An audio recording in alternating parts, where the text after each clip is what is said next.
Bienvenue dans cette nouvelle vidéo dans laquelle on va aborder ensemble un point essentiel pour être régulier en bourse. Il s'agit de la gestion des émotions.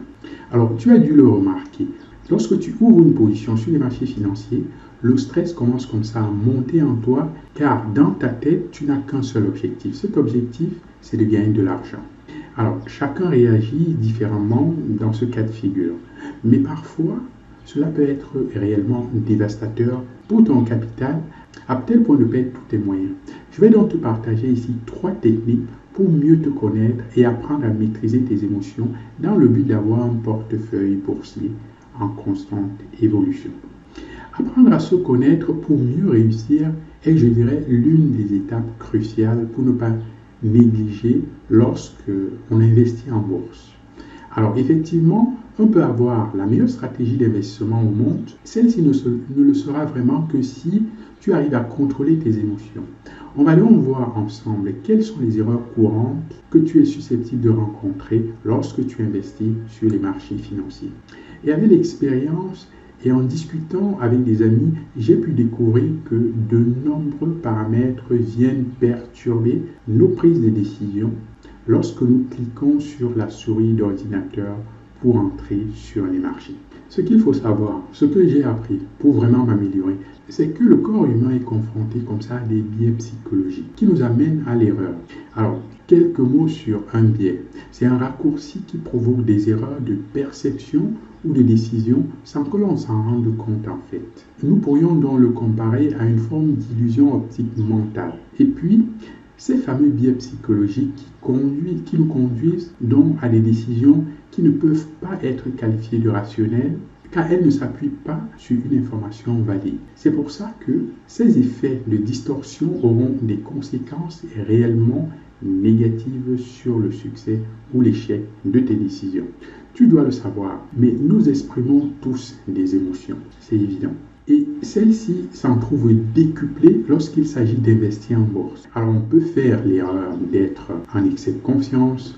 Imagine que tu enchaînes comme ça des positions gagnantes depuis quelques jours. Tu es donc dans une sorte de bulle de confiance totale. Et selon toi, rien ne pourra t'arriver. L'erreur la plus courante dans ce cas de figure, c'est d'augmenter en fait ton exposition, c'est-à-dire les sommes investies dans chaque position. Donc en augmentant comme ça ton exposition, tu risques un pourcentage plus important de ton capital et par conséquent, tu risques l'autodestruction de ton capital en quelques clics si ce n'est pas maîtrisé. Alors, dans une atmosphère gagnante, tu seras également confronté à l'euphorie, à la cupidité. Alors, certes, investir en bourse te permet de gagner de l'argent, mais le gain est avant tout le résultat d'une discipline de fer. Et si tu te précipites, si tu agis impulsivement, tu seras automatiquement sanctionné par les marchés. Tu as peut-être entendu parler qu'en bourse, on utilise souvent le proverbe suivant: laissez courir vos gains et coupez vos pertes rapidement. Alors, j'ai également appris que l'être humain préfère un gain fixe plutôt qu'un gain aléatoire. Ne sois pas trop avare, laisse ta stratégie se dérouler jusqu'au bout et ne coupe pas tes gains trop rapidement. Quand j'ai débuté, j'avais tendance à couper comme ça mes gains trop rapidement alors que ma stratégie m'aurait donné largement raison jusqu'à même dépasser mes objectifs de base. Et dans les cas où tu enchaînes des positions négatives, la pression des émotions se fait vraiment ressentir. La peur et le stress peuvent vite apparaître pour laisser place à la paralysie. Alors, n'aie pas peur d'ouvrir une position si ton analyse est correcte et que le trade aurait été gagnant. Tu seras alors frustré d'avoir manqué cette belle opportunité. Il faut savoir que ce cas de figure m'est arrivé lorsque je suis passé de mon compte de démonstration à mon compte réel. J'hésitais à cliquer sur le bouton et pourtant ma stratégie était rentable. Du coup, j'enchaînais des trades perdants et je grattais peu à peu mon capital. L'impact des émotions nous perturbe tous en situation d'investissement sur les marchés boursiers. Et pour te prémunir de ces erreurs courantes, je vais te partager 3 techniques simples que tu pourras mettre en place dès aujourd'hui même. La première technique essentielle te permettra de bannir l'impulsivité. Si tu es débutant, tu dois être tenté d'ouvrir comme ça des positions à tout bout de champ et dans tous les sens car tu penses que cela paiera bien à un moment donné. Tu es donc confronté à l'impulsivité et pour éviter de te retrouver dans un capital totalement vide, je te conseille d'adopter une véritable routine en trading. Alors, même si le mot routine peut te paraître négatif, comme c'est souvent le cas dans la vie de tous les jours, il faut savoir qu'en trading, la routine est notre meilleur ami. En effet, en adoptant une routine, tu vas créer alors des automatismes qui participeront à ton succès en bourse. Donc, pour adopter une routine, tu pourras noter simplement à l'écrit toutes les étapes que tu dois respecter avant d'ouvrir une position. Et cela s'appelle tout simplement un plan de trading. Donc, par exemple, j'arrive devant mon graphique, après analyse vraiment à froid, et ensuite je repère les supports et les résistances clés, etc. et voir si toutes les conditions de ma stratégie de trading sont respectées avant d'entrer en position. Donc, rédiger comme ça un plan de trading est vraiment essentiel. En plus, cela te prendra quelques minutes et cela pourrait changer considérablement tes performances en bourse. Le deuxième facteur important en trading, c'est la concentration. Alors, comment rester concentré? En fonction de ton environnement de travail, tu seras souvent confronté à du bruit, à de la fatigue et à d'autres éléments perturbateurs comme ça.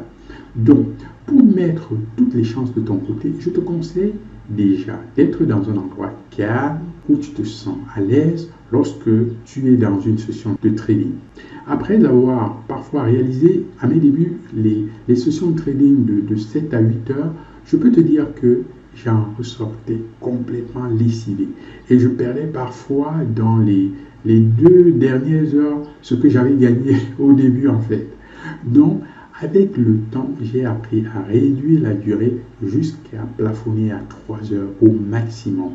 Et oui, le trading demande une telle concentration que votre cerveau ne pourra pas être concentré efficacement plus de 2 ou 3 heures d'affilée comme ça. Et pour rester concentré, cela ne sert à rien de s'occuper de dizaines d'actifs différents. Chaque actif réagit différemment. Alors, apprends plutôt à les connaître pour éviter de t'éparpiller. C'est pour ça que je te conseille de sélectionner dans un premier temps que 2 ou 3 actifs au maximum pour devenir un vrai spécialiste de ces actifs-là. Notion vraiment essentielle, surtout en day trading. La troisième technique concerne le stress. Tu dois l'avoir peut-être déjà remarqué. Le stress est prédominant lorsque tu investis en bourse et ce stress te pousse à faire des erreurs fatales pour ton capital. Si tu te sens stressé, je te conseille dans un premier temps de lire ton plan de trading qu'on vient de voir et de recommencer ton analyse avant de rentrer en position sur les marchés. Cela te permettra d'augmenter considérablement ta confiance. Dans un cas plus extrême, si tu es vraiment trop stressé, je te conseille de rester tout simplement en dehors des marchés. Il vaut mieux ne rien faire que de perdre son argent bêtement. Ne t'inquiète pas. Des opportunités, il y en a tous les jours sur les marchés financiers. Il ne faut pas être pressé. Une bonne condition physique participe aussi à être bien dans sa tête. Si tu es sportif, tu pourras alors évacuer plus facilement le stress pour repartir sur de bonnes bases lors des prochains investissements. Si tu n'es pas sportif, essaye de trouver une activité qui puisse comme ça te faire évacuer le stress. Pour ma part, je fais beaucoup de marche à pied pour être plus détendu. Donc pour résumer, ce qu'on a vu ensemble jusqu'ici, la première technique essentielle pour bannir l'impulsivité, c'est de créer une routine de trading, grâce notamment à un plan de trading écrit. C'est vraiment essentiel. La deuxième technique, pour être concentré, c'est de devenir un véritable spécialiste de tes actifs. Je conseille vraiment 2 ou 3 maximum, en limitant tes sessions de trading à 2 heures maximum par jour. Si tu es plutôt sur l'investissement à long terme, 10 minutes par jour, ça suffit. Et enfin, troisième technique concernait le stress.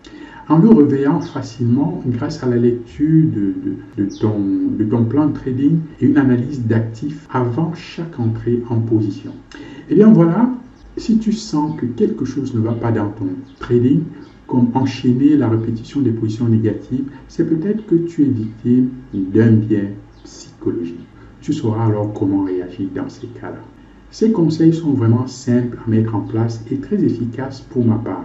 En prenant à mieux te connaître, tes trades s'en trouveront améliorés et tu réduiras ainsi les pertes en augmentant significativement les gains et non ton capital. Un autre conseil, ne prends pas à la légère la gestion des émotions dans ton trading car c'est vraiment l'un des principaux leviers pour réussir durablement en bourse. Nous arrivons au terme de cette vidéo. Je vous invite vivement à appliquer toutes les notions régulièrement. À très vite.